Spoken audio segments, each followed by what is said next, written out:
मित्रांनो, तुमचं पुन्हा एकदा GB स्टोरी टेलर या यूट्यूब चॅनलवर स्वागत आहे. आजच्या आपल्या गोष्टीचं नाव आहे आदिन. लेखक दत्ता पवार, यश पवार. पण गोष्ट सुरू करण्याआधी जर कोणी या चॅनलवर पहिल्यांदाच आलेले असाल तर त्यांनी ह्या चॅनलला सबस्क्राईब करायला विसरू नका. चला तर मग अजिबात वेळ न घालवता गोष्टीला सुरुवात करूया.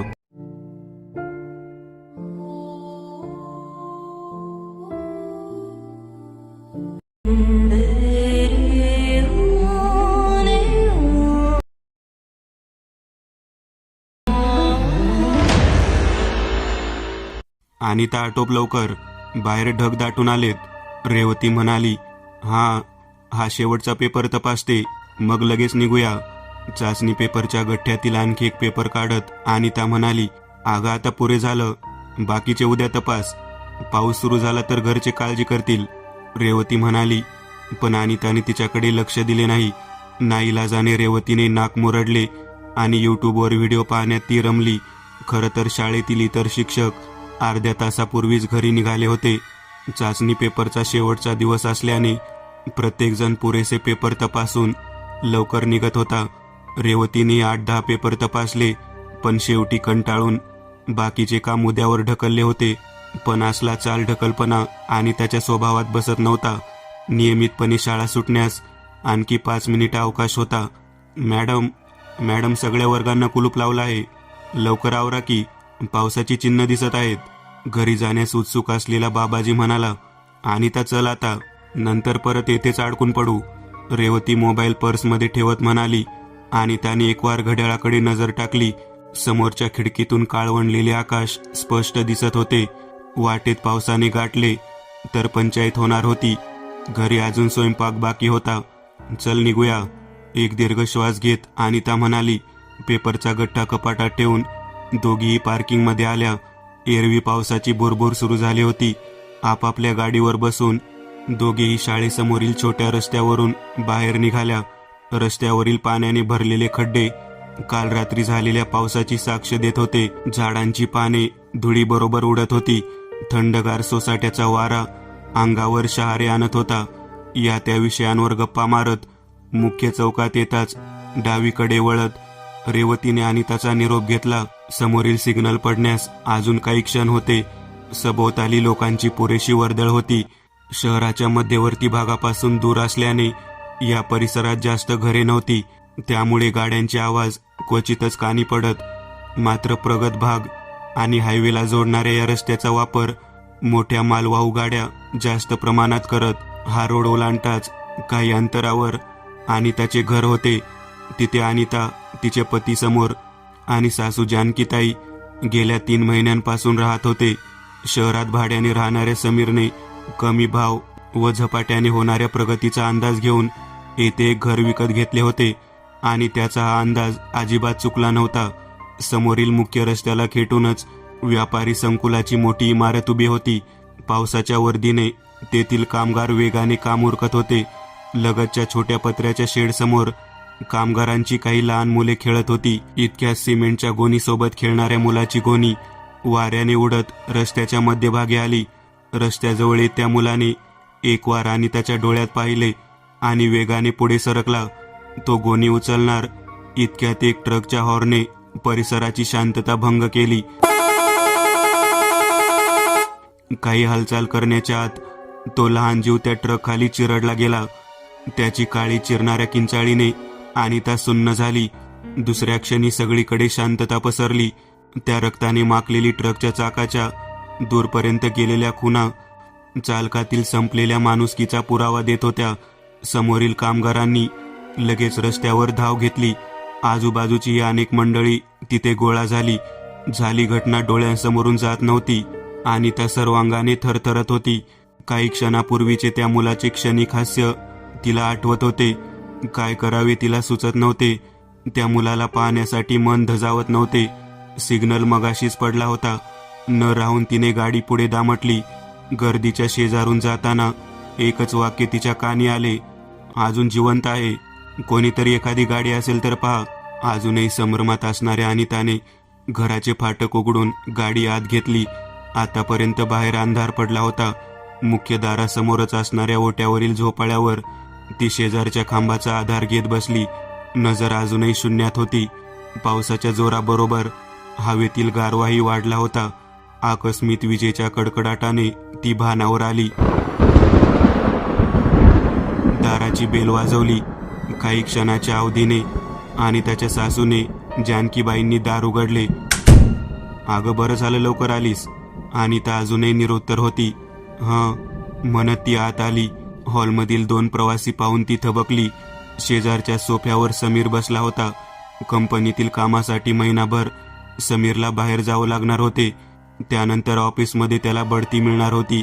ही खबर मिळाल्यापासून समीर खुश होता. झाली सगळी तयारी? स्वतःला सावरत अनिताने विचारले. यस, सगळं आवरलं आहे. आज रात्री 10 वाजता निघायचं आहे. आईने स्वयंपाक केला आहे. तुझं आवरून घे, मग आपण सोबतच जेवू, समीर म्हणाला. रात्री जेवणानंतर अनिता भांडे घासत होती. जानकीबाई आणि समीर झोपाळ्यावर बसले होते. जानकीबाई माळ जपत होत्या तर समीर मोबाईलवर काम करण्यात गुंतला होता. आणि त्याचे मन आता शांत झाले होते. पण प्रश्न पाठ सोडत नव्हते. त्या मुलाला त्या अवस्थेत तसे सोडून येणं तिला आवडलं नव्हतं. त्याला दवाखान्यात न्यायला एखादी गाडी तरी मिळाली असेल का? त्यावेळी तर कोणतीच गाडी नव्हती. तो जिवंत असेल का? किती वय असेल त्याचं? 10 वर्ष तरी असेल. त्याला शस्त्रक्रिया मानवेल का? त्याला तसे सोडून आपण त्या ट्रक चालकासारखेच वागलो आहोत का? नाही, आपण मदत करायलाच हवी होती. काही केल्या ते दृश्य तिच्या डोळ्यांसमोरून जात नव्हते. खिडकीतून बाहेरील खांबावरील दिव्याच्या प्रकाशात कोसळणाऱ्या पावसाच्या सरींकडे एकटक पाहत तिचे खाली हाताने पातेलं घासणं सुरू होतं. येणारे काही दिवस तरी ती घटना तिचा पिच्छा पुरवणार होती. कदाचित मृत्यूपर्यंतही. पांढऱ्या स्विफ्टमध्ये बसून अंगणाच्या छताखाली उभ्या असणाऱ्या अनिताचा व आईचा समीरने निरोप घेतला. अर्ध्या तासाने जानकीबाई त्यांच्या खोलीत झोपायला गेल्या. अनिताई घराला आतून कुलूप लावून तिच्या खोलीत गेली. सकाळी शाळेत तिला बरेच काम होते. आल्यापासून तिचे डोके दुखणे सुरू झाले होते. शांत झोप लागण्याच्या आशेने तिने डोळे मिटले आणि आश्चर्य म्हणजे ती झोपलीही कोणत्याच अडथळ्याशिवाय.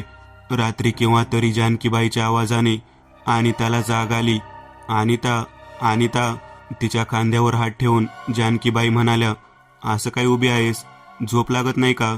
दिवाणखान्याच्या खिडकीतून येणाऱ्या झुळकेने तिच्या चेहऱ्यावर येणारी केसांची बट उडत होती. जानकीबाईंच्या प्रश्नाला अजून तिने उत्तर दिले नव्हते. कसली काळजी आहे का? आल्यापासून काही चिंतेत दिसत आहेस? जानकीबाईंनी मायेने विचारले. नाही, काही नाही, अनिता किंचित हसत म्हणाली. मग येते. इतक्या रात्री खिडकीतून बाहेर पाहत होतीस. मी मागे 2दा उभं राहून आवाज दिला तरीही तू प्रतिसाद दिला नाहीस. माहीत नाही, मी तर माझ्या खोलीत झोपले होते. आश्चर्य आहे, कदाचित झोपेत आली असेल. शेवटचे वाक्य उच्चारताना तिला अगदीच निरर्थक वाटले. तिने एकदा सासूकडे पाहिले. त्या तितक्याच अविश्वासाने पाहत होत्या. पण तुझे डोळे मिटले नव्हते.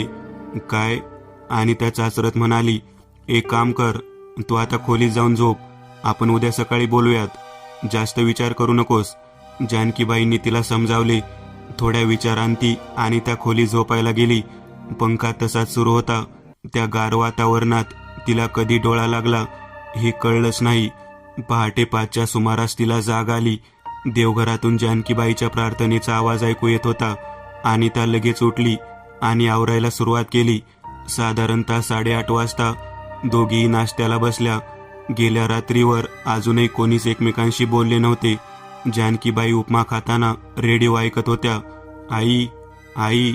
अनिताने विषयाला हात घातला. काल मी दिवाणखान्यात कशी आली मला काहीच माहीत नाही. तुम्ही आवाज देण्याआधी मी किती वेळ तिथे उभे असेल काय माहीत. मी खिडकीबाहेर काय पाहत होते तुम्ही पाहिले का? कशाबद्दल बोलत आहेस तू? जानकीबाईंनी विचारले. काल रात्री तुम्ही मला उठवले त्याबद्दल, अनिता गोंधळून म्हणाली. मी तुला कशाला उठवू? रात्री मला अजिबात जाग नाही आली. मी तर सकाळीच उठले 4 वाजता. नाश्त्यानंतर अनिता व जानकीबाईंमध्ये कसलेच संभाषण झाले नाही. घरातले बाकीचे काम उरकून ती शाळेत जाण्यासाठी निघाली. पुन्हा त्या चौकातून जाण्याची इच्छा होत नव्हती. तिथे गेल्यावर पुन्हा पुन्हा तेच विचार डोक्यात थैमान घालतील या विचाराने तिने गाडी अलीकडील रस्त्यावरून वळवली. खड्ड्यांचे साम्राज्य असणाऱ्या त्या कच्च्या रस्त्यावरील गुळगुळीत दगड साचलेल्या चिखलातून वर आले होते. दोहो बाजूंना बेसुमार वाढलेली रानटी झाडं, त्याचाच आधार घेत वर फांद्यापर्यंत गेलेल्या वेली आणि या घनदाट रानातून मध्येच डोकावणाऱ्या विटांच्या पडक्या भिंती परिसराच्या बकासपणात भर घालत होत्या. पक्ष्यांच्या किलबिलाटाव्यतिरिक्त इतर कोणताच आवाज ऐकू येत नव्हता. गाडी चालवण्याचे सर्व कसब पणाला लावून काही वेळातच अनिता डांबरी रोडवर आली. आता थोड्याच वेळात ती शाळेत पोहोचणार होती. कधी एकदा मनात घुसमटणारे विचार, प्रसंग रेवतीला सांगते असे तिला झाले होते. पार्किंगमध्ये गाडी पार्क करत तिने रेवतीची गाडी असल्याचं पक्के करून घेतले. शाळेतील वर्ग सुरू होण्यास अजून अर्ध्या तासाचा अवधी होता. रेवतीने पेपर चेकिंगचे काम सुरू केले होते. तुझ्यासोबत थोडं बोलायचं होतं. बोल ना, रेवती वर न बघताच म्हणाली. तू जर बाहेर येतेस का? रेवतीने वर पाहिले. प्लीज, अनिता म्हणाली. उत्तरपत्रिकांचा गठ्ठा बाजूला ठेवत ती अनिताला घेऊन पटांगणातल्या झाडाखाली गेली. तेथील कडप्प्यावर बसत अनिताने कालच्या अपघाताविषयी तिला सांगितले. तू जास्त अपराधी नको वाटून घेऊस. अनिता, सगळ्या गोष्टी इतक्या वेगाने घडल्या की तुला काही सुचलं नसेल. तू नक्की शॉकमध्ये असणार, घाबरली असणार. अनेकांच्या बाबतीत असेच होतं. पण अशा वेळी स्वतःला सावरून तू जर त्या लोकांना गाडी दिली असतीस तर योग्य झालं असतं. रेवती तिला समजावत होती. त्याला हॉस्पिटलमध्ये न्यायला त्यांना एखादी गाडी मिळाली असेल का ग? तो मुलगा नक्कीच जास्त जखमी असणार. अनिता रडवेल्या सुरात म्हणाली. हे बघ, जास्त विचार करू नकोस. त्या कामगारांकडे एखादी तरी गाडी नक्कीच असेल. त्यामुळे मुलाची काळजी करू नकोस, ठीक आहे? रेवती, आणखी एक. डोळ्यांच्या ओलसर कडा बोटांनी पुसत अनिता म्हणाली. काल रात्री एक विचित्रच प्रसंग झाला. मी घरातलं सगळं आवरून माझ्या खोली झोपायला गेले. थोड्या वेळाने मला झोप लागलीही. पण रात्री मला सासूबाईंनी उठवलं तेव्हा मी हॉलच्या खिडकीतून बाहेर पाहत होते. सासूबाईंनी मला सांगितलं की 2 आवाज देऊनही मी लक्ष दिले नाही आणि मला परत झोपायला पाठवलं. पण सकाळी नाश्ता करताना मी विचारलं तर त्यांनी साफ नाकारलं. सासूबाईंच्या मते त्यांना रात्री जाग आलीच नाही. त्यामुळे मला कळत नाही की मी स्वप्न पाहत होते का खरंच असं काही झालं. कदाचित स्वप्न देखील असेल. थोडा विचार करत रेवती म्हणाली. असं होतं कधी कधी. जास्त विचार करू नकोस. आता परत वर्गांवर तास सुरू होतील. आज राहिलेले पेपरही तपासायचे आहेत. त्यामुळे डोकं शांत ठेव आणि कामाला लाग. चल आता. दोघीही दैनंदिन कामात व्यस्त झाल्या. वेळ हळूहळू पुढे सरकत होता आणि त्याच्या डोक्यातील विचारही विरत होते. पण आकाशात दाटणारे काळे ढग पुढील वाईट घटनेचे संकेत देत होते. अर्थात त्याची दखल घेण्यात मनुष्य नेहमीच कमी पडतो. संध्याकाळपर्यंत पावसाने हजेरी लावली नव्हती. मात्र सोसाट्याच्या वाऱ्याने अक्षरशः धुमाकूळ घातला होता. एरवी गर्वाने ताटपणे उभे असलेले विजेचे खांब, झाडं त्याने केव्हा जमीनदोस्त केले होते. त्याच्या वाटेत येणाऱ्या प्रत्येक गोष्टीला फरफटत पुढे घेऊन जायचे. रस्त्यावर रहदारी अगदीच कमी होती. दुकाने बंद झाली होती. निसर्गाचे हे तांडव अनिता, रेवती आणि इतर शिक्षक मुख्य कार्यालयातून पाहत होते. गेल्या अर्ध्या तासापासून भिंतीवरील घड्याळाने अनेक प्रकारच्या नजरा झेलल्या होत्या. प्रत्येकाला घरी जाण्याची ओढ होती. इतक्यात अनिताला घरून फोन आला. अनिता, पटकन घरी, मला त्रास होतोय. पलीकडून जानकीबाईंचा अस्पष्ट तुटक आवाज आला. हॅलो हॅलो आई, काय होते तुम्हाला? तुम्ही काळजी करू नका, मी लगेच निघते. अनिताचा जीव कासावी झाला होता. लवकर ये. फोन कट झाला. थरथरत्या हाताने अनिताने फोन पर्समध्ये ठेवला आणि वेगाने बाहेर निघाली. अनिता, अनिता, कुठे निघाली आहेस? वेड लागले का तुला? बाहेर किती वादळ सुरू आहे. थांब. तिच्या मागं पळत रेवती म्हणाली. आईची तब्येत बरी नाहीये. थांब, मग मी येते सोबत. नको ग, मी जाते एकटी. आधीच उशीर झालाय. काही लागलं तर कॉल करेल, अनिता म्हणाली. अनिताने गाडी शाळेबाहेर काढली आणि पावसाला सुरुवात झाली. खड्डे चुकवत ती वेगाने गाडी चालवत होती. पावसाचे फटकारे चेहऱ्यावर मारा करत होते. अनावधानाने तिने काल अपघात झालेल्या चौकातून गाडी पुढे घेतली. त्या तुफान पावसात रस्त्यावर तिच्या व्यतिरिक्त कोणीही नव्हते. कोणीही नाही. अनिता घरी आली तेव्हा मुख्य दार उघडच होतं. घराचा अंतर्भाग काळोखात बुडाला होता. तिने चाच पडत जाऊन दिव्याचे बटन दाबले. बहुधा लाईट गेली असावी. हॉलमधील बंद खिडकीच्या सापटीतून वाहणाऱ्या वाऱ्याचा आवाज शांततेतील निर्जीवता वाढवत होता. मोबाईलचा फ्लॅश ऑन करताच तिची नजर जानकीबाईंना शोधू लागली. आई, आई, मी आले, अनिता म्हणाली. अनिता. जानकीबाईंच्या खोलीतून साद ऐकू आली. ती पळतच खोलीत गेली. जानकीबाई पलंगावर पौडल्या होत्या. पायाशी पांघरून होते. चेहरा घामाने ओथंबलेला होता. आई, काय झालंय तुम्हाला? त्यांच्या पायाजवळ बसत अनिता म्हणाली. कसं तरीच होत होतं. छातीत दुखत होतं. अंगातील त्राण गेलं होतं. मी बाहेर झोपाळ्यावर बसले होते तेव्हा अचानक चक्कर आल्यासारखं झालं, म्हणून तुला फोन केला. क्षीण कापरे आवाजात त्या म्हणाल्या. पण आता बरं वाटत आहे. मी लगेच डॉक्टरांना फोन लावते. अनिता उठत म्हणाली. नको, मी बरी आहे आता, काहीच गरज नाही, असे म्हणत त्या उठून बसण्याचा प्रयत्न करत म्हणाल्या. तुम्ही थोडा वेळ असंच पडून राहा. काही लागलं तर आवाज द्या. मी स्वयंपाकाचं पाहते. जानकीबाईंनी अलगद डोळे मिटले. अनिताने मोबाईल उचलला आणि किचनमध्ये जाण्यासाठी निघाली. खोलीत पुन्हा एकदा काळोख पसरला. बाहेर पाऊस कोसळतच होता. स्वयंपाक करताना तिने एक विजेचा रिचार्जेबल दिवा लावला होता. वरण भाताचा कुकर लावत, शेजारच्या गॅसवर तवा ठेवत तिने चपाती लाटायला सुरुवात केली.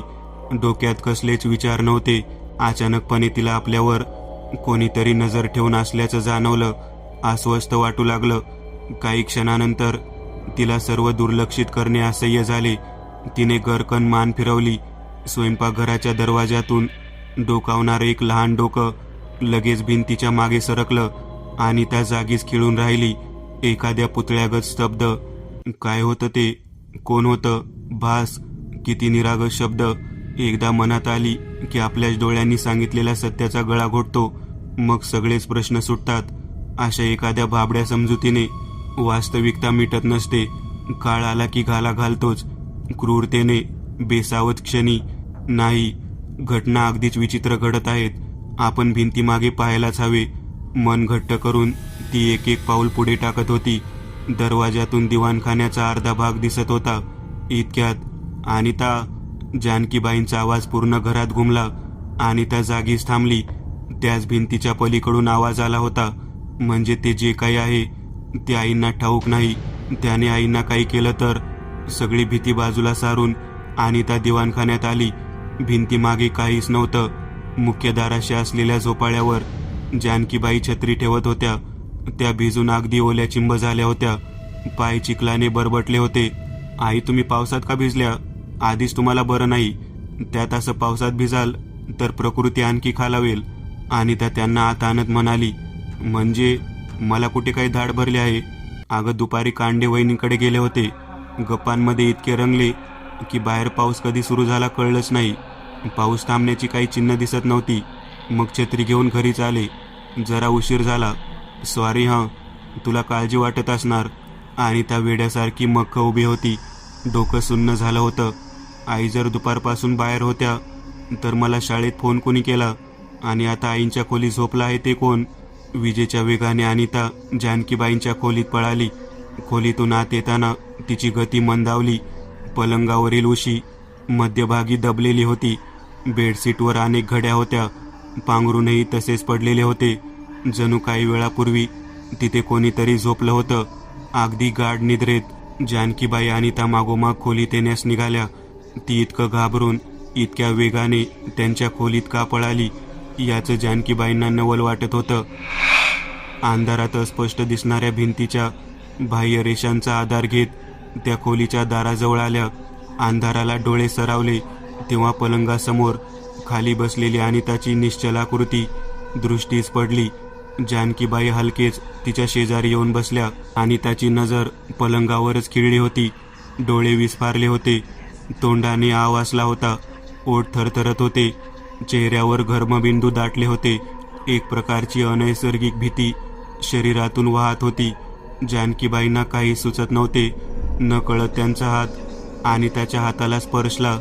चटका बसावा तशी किंचाळत अनिता दूर सरकली. भेदरलेले डोळे जानकीबाईंवर रोखले गेले. तिच्या किंचाळण्याने त्याही जरा दचकल्या. क्षणभर का होईना पण अनिताचा हात थंड पडल्याचा जाणवला. पापणी लवते न लवते तोच अनिता पुढे होत जानकीबाईंच्या मांडीवर डोकं ठेवून रडू लागल्या. गेले 2 दिवस तिचे मन थाऱ्यावर नव्हते. ती अपघाताची घटना अप्रत्यक्षपणे पाठलाग करत होती. ही असले आभासी संकेत देत होती. ते जे काही होतं ते सासूबाईंच्या रूपात तिला हुलकावण्यात देत होतं, गैरसमज पसरवत होतं. समीरही घरी नव्हता. हलक्या हातांनी तिचे डोके थोपटत जानकीबाईंनी विचारले, काय झालं अनिता? इतकी का बिथरली आहेस? घाबरू नकोस, मी आहे ना. काय झालं ते सांग पाहू. आधी रडणं थांबव. जानकीबाईंच्या बोलण्याने अनिताने स्वतःला सावरले. हुंदक्यासोबत अश्रूंचा ओघही ओसरला. श्वासांची गतीही कमी झाली. दोघीही पाठीमागील भिंतीला टेकून बसल्या. आई, मी कसं सांगू तेच कळत नाही. तुम्हाला सुरुवातीस विश्वास ठेवण्यास कठीण जाईल. माझे मनही हे मान्य करत नव्हते, पण कोणीतरी तुमचं रूप घेऊन वावरत आहे, मला फसवत आहे, माझ्यावर वेळोवेळी लक्ष ठेवून आहे. गेले 2 दिवस मला दिसत आहे. अनिता बोलत होती. शब्द घुमत होते. चेहऱ्यावरील भाव अंधारात गडप होत होते. डोळ्यांपर्यंत पोहोचण्यापूर्वीच शोषले जात होते. जानकीबाईंचा हात काय तेवढा अनिताच्या हातात होता. आताही मला शाळेत असताना त्याने फोन केला, पण तुमच्या आवाजात प्रकृती ठीक नसल्याचे सांगत घरी बोलावले. घरी आल्यावर मी त्याला पाहिलेही. त्या दृश्यात पुसटशी देखील अनैसर्गिकता नव्हती. सगळं मला जाणवत होतं. ते इथेच पोहोडलं होतं, तुमच्या खोलीत, या बेडवर. विचित्र आहे, पण तू म्हणतेस म्हणजे खरंच असेल. पण ते माझ्या रूपात का वावरेल? आणि असं काहीच कारण नसताना हे प्रकार घडणं खरंच विचित्र आहे. काळोखात जानकीबाईंच्या प्रतिक्रिया उमटल्या, पण काहीशा उशिरा विचारांती. आई, आणखी एक गोष्ट अशी की 2 दिवसांपूर्वी मी एक अपघात पाहिला, एका लहान मुलाचा. ते दृश्य लगेच डोळ्यासमोर येते. प्रत्येक बारकाव्यासह. तो लहान मुलगा, सिमेंट, मातीत मळलेले त्याचे कपडे, हात, डोक्यावरून कपाळावर आलेले ओलसर काळे केस, मोठे गोलाकार डोळे आणि काही क्षणांपुरतं ओठांवर रुळलेलं स्मित, डोळ्यांत विलक्षण करुणा. मग माझ्या रोखाने हळूवार उचललेला हात, आणि पुढच्या क्षणी होत्याचं नव्हतं झालं. तो एका ट्रकखाली चिरडला गेला. पुन्हा शांतता. लहान मुलगा, मळकट कपडे. जानकीबाई उद्गारल्या. आवाज काहीसा कापरा होता. तो मुलगा असा दिसत होता का ग? आणि त्याचे अलगद मिटलेले डोळे खाडकन उघडले. ऐकलेल्या शब्दांची पुन्हा मनोमन खात्री केली. चेहरा जानकीबाईंकडे वळवला. त्यावरील भावात संदिग्धा होती, पण काळोखात विलीन होणारी. अर्थातच जानकीबाई तिच्याकडे पाहत नव्हत्या. उजवीकडील दरवाजांकडे त्यांची नजर होती, आणि त्याला काहीच दिसत नव्हते. इतक्यात काळोखाचे डोळे दिपवणारी वीज लकलकली. त्या झगमगाटाने अंधारात लपलेल्या पावसाच्या सौंदर्याला मूर्ती रूप दिले होते. आकाशातून कोसळणाऱ्या सरी जणू चकाकणारे रेशमी धागे वाटत होते. गवतावर साचलेले पाण्याचे थेंब मोत्यांसारखे चमकले. घरासमोरील पिंपळाचे झाड वाऱ्याच्या तालावर मनसोक्त नाचत होते. एखाद्या मोरालाही लाजवेल असे ते नृत्य भासत होते. पण हे सौंदर्य विश्व क्षणापुरते होते, आभासी होते. त्या कडकडाटानंतर तिचे घर पुन्हा काळोखात बुडणार होते. सहस्त्रवधी वर्षांपासून रात्र मानवाची शत्रू आहे. एखादं सूक्ष्म प्रकाश किरण तिचा अगम्य गडद भूतकाळाचा कधीच संहार करू शकणार नाही. जानकीबाईंच्या त्या शब्दानंतर लगोलाग वीज लकलकली होती, आणि त्याची नजर दरवाजाकडे वळली. लहान मुलगा, सिमेंट, मातीत मळलेले कपडे, हात, डोक्यावरून कपाळावर आलेले ओलसर काळे केस, मोठे गोलाकार डोळे, आणि काही क्षणांपुरतं ओठांवर रुळलेलं स्मित, डोळ्यात विलक्षण करुणा. मग तिच्या रोखाने हळूवार उचललेला हात.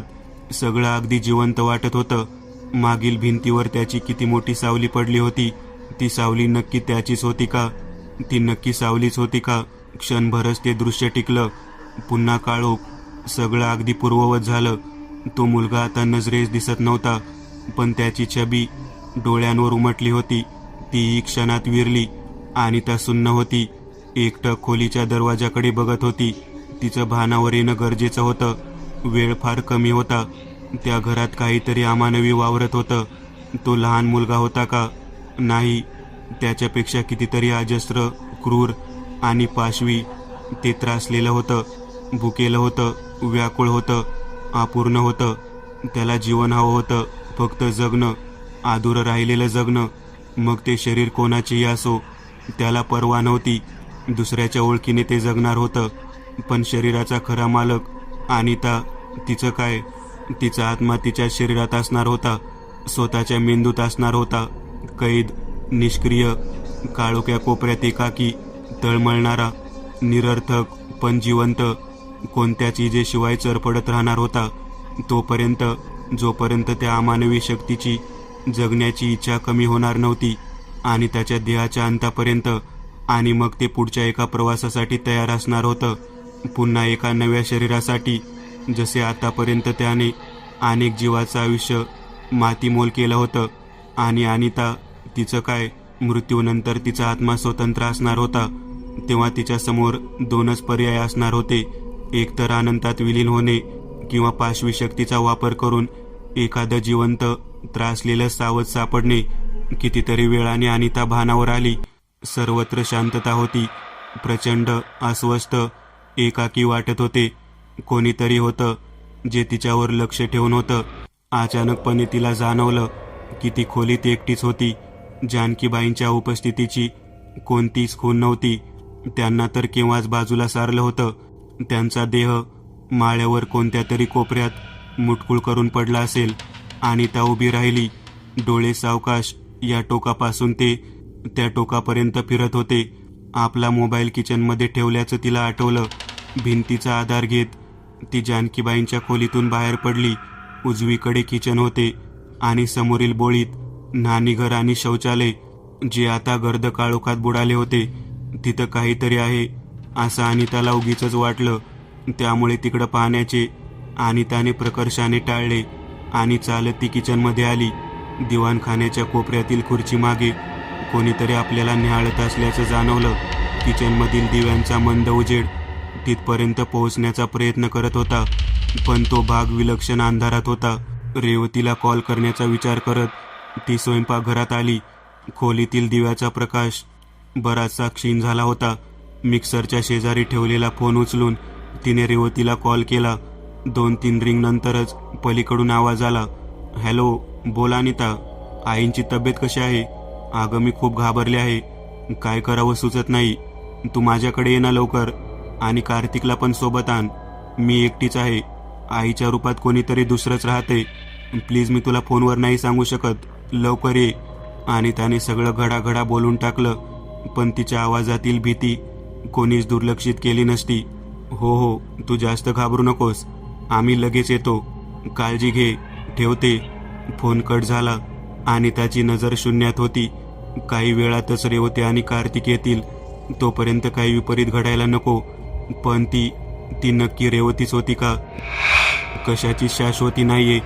खरं काय खोटं काय काहीच कळत नाहीये. देवा, काय करू मी? आई कुठे असतील? त्यांना सुरक्षित ठेव प्लीज.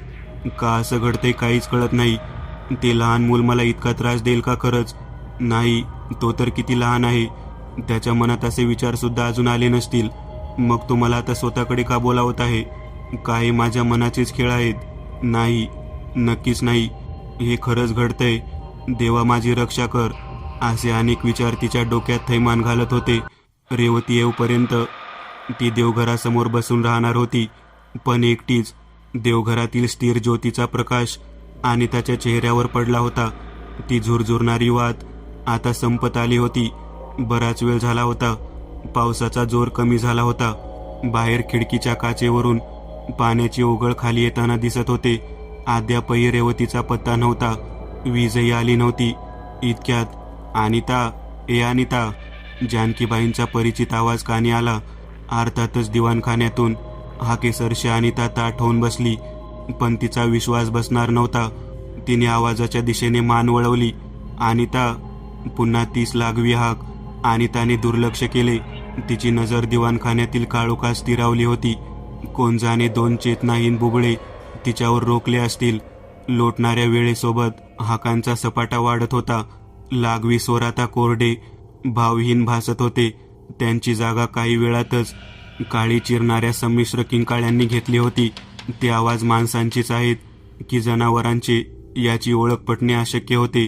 देवाऱ्याजवळ असूनही अनिता घाबरली होती. हातांनी कानांवर शक्य तितका दाब देऊनही ते स्पष्ट ऐकू येत होते. आणि अचानक ते बेसूर आवाज थांबले. सर्वत्र शांतता पसरली.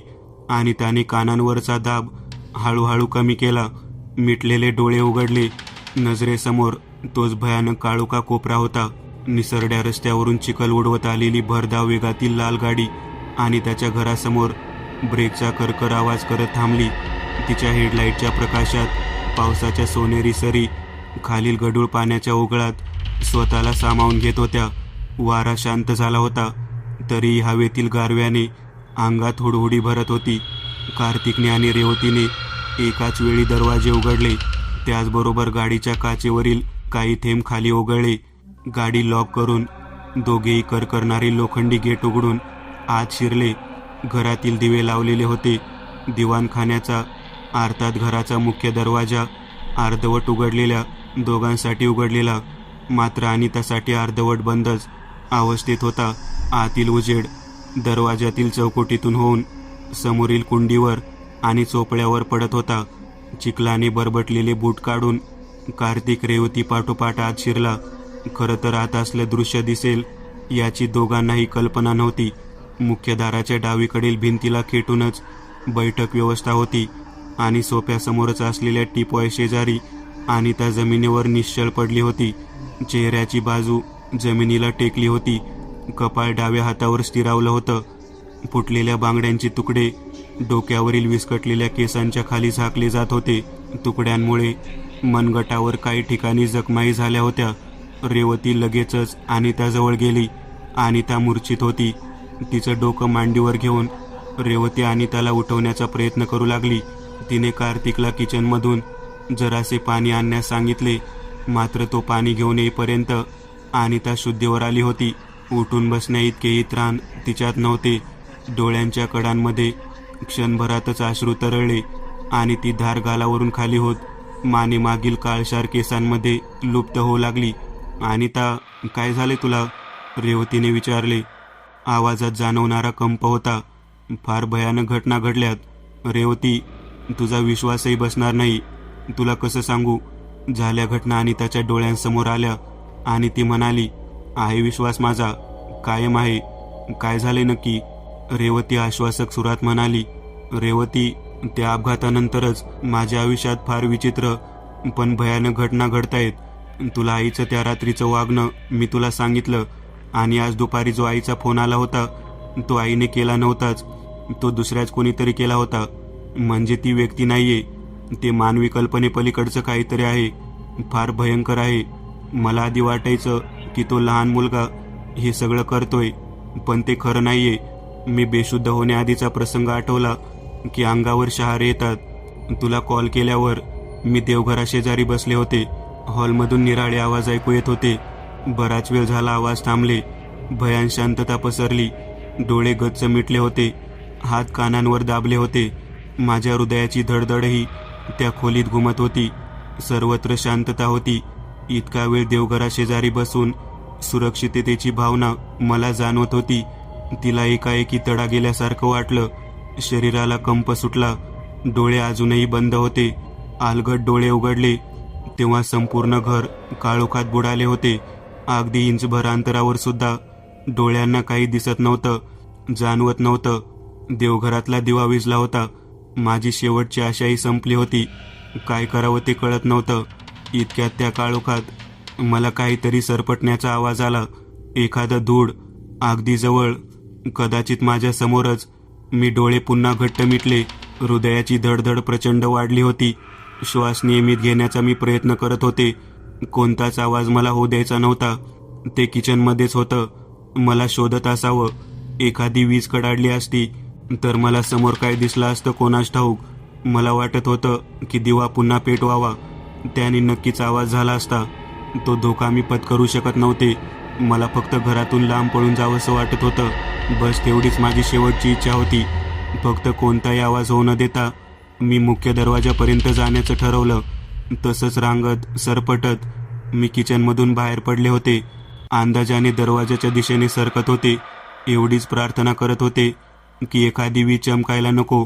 ढगांचा आणि पावसांचा आवाज येतच होता आणि ज्याची किंचितही कल्पना केली नव्हती ते घडलं. लाईट आली.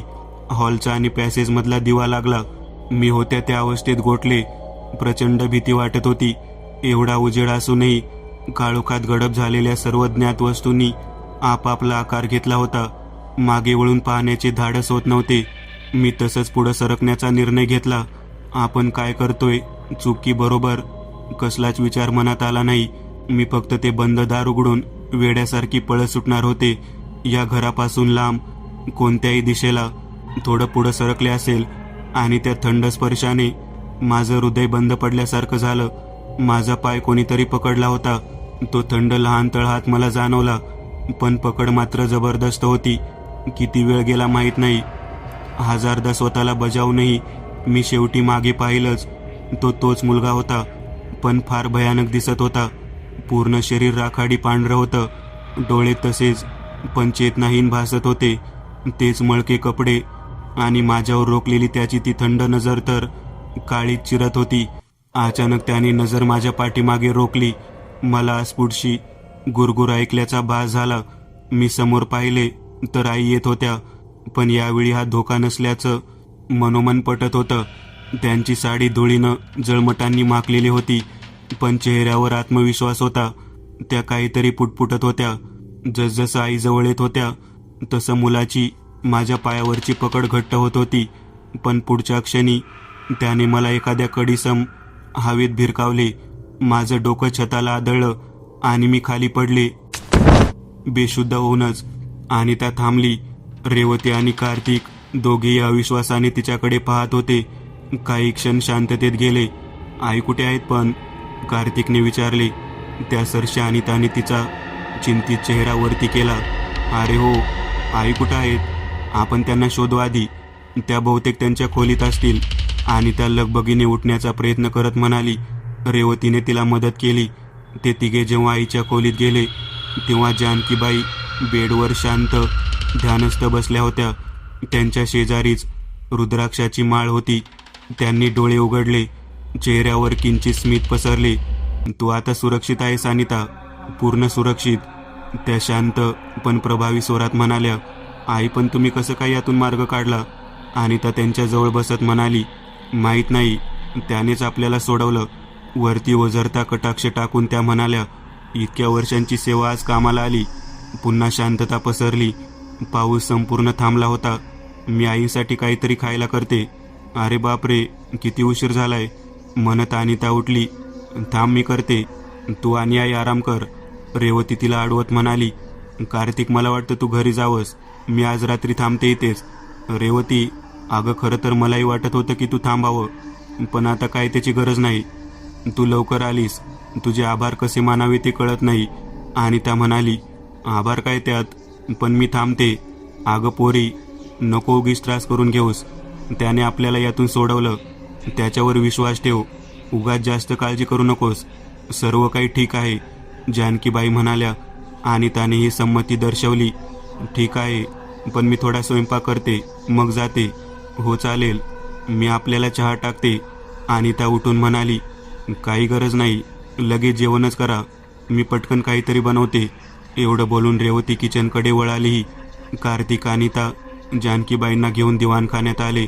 अनिताने टीव्ही लावला. पुढे 1 तासात सगळ्यांची थोडीफार जेवणं आटोपली. रेवती आणि कार्तिक गाडीत बसून परत जाण्यासाठी निघाले. त्यांची गाडी नजरेआड होईपर्यंत अनिताची कृतज्ञ नजर त्या दिशेलाच खिळली होती. आजपासून तिला एका अर्थाने नवीनच आयुष्य मिळालं होतं. दार उघडच ठेवून ती मागे वळली. जानकीबाई मागेच उभ्या होत्या. त्यांच्या चेहऱ्यावर खुनशी स्मित पसरलं होतं. अनिता दात विचकून हसत होत्या. बोटांच्या आकड्या वळल्या होत्या. त्या हास्यामागचे गुपित त्यांनाच माहीत होतं. ती नक्की अनिताच होती का, की त्या पाशवी शक्तीच्या अनिताच्या रूपात वावरण्याची धडपड पूर्ण झालती? त्याला सावज मिळालं होतं, कारण दुसऱ्या दिवशी ते घर निर्मनुष्य होतं. पण याचा अर्थ असा नाही की तिथं कोणतं शरीर वावरत नव्हतं. नक्कीच अनिताला नवीन आयुष्य मिळालं होतं. त्या रात्रीच्या अर्धवट उघड्या दाराबरोबरच अनेक रहस्य त्या घरातच राहिली. मी एक नवीन चॅनल ओपन करत आहे. त्यावर तुम्हाला ॲनिमेटेड हॉरर स्टोरीज पाहायला मिळतील त्या चॅनलची लिंक या व्हिडिओच्या डिस्क्रिप्शनमध्ये दिलेली आहे. चॅनलला सबस्क्राईब करायला विसरू नका. मित्रांनो, आज पुरतं एवढंच. तुम्हाला जर काही गोष्ट आवडली असेल तर नक्की लाईक करा. तुमच्यापैकी बरेचसे जण व्हिडिओ लाईक न करताच पळून जातात, पण हा जर व्हिडिओ तुम्ही लाईक केला तर मला जरा बरं वाटेल आणि असेच भारी भारी व्हिडिओ बनवायची माझ्यात एनर्जी येईल. त्यामुळे नक्की लाईक करा आणि अजूनही कोणी या चॅनलला सबस्क्राईब केलेलं नसाल तर लगेच सबस्क्राईब करून टाका आणि बाजूची घंटी ती मात्र दाबायला विसरू नका. देवाची घंटी आहे ती. चला तर मग पुन्हा भेटूया अशीच एक आगळी वेगळी गोष्ट घेऊन पुढच्या भागात.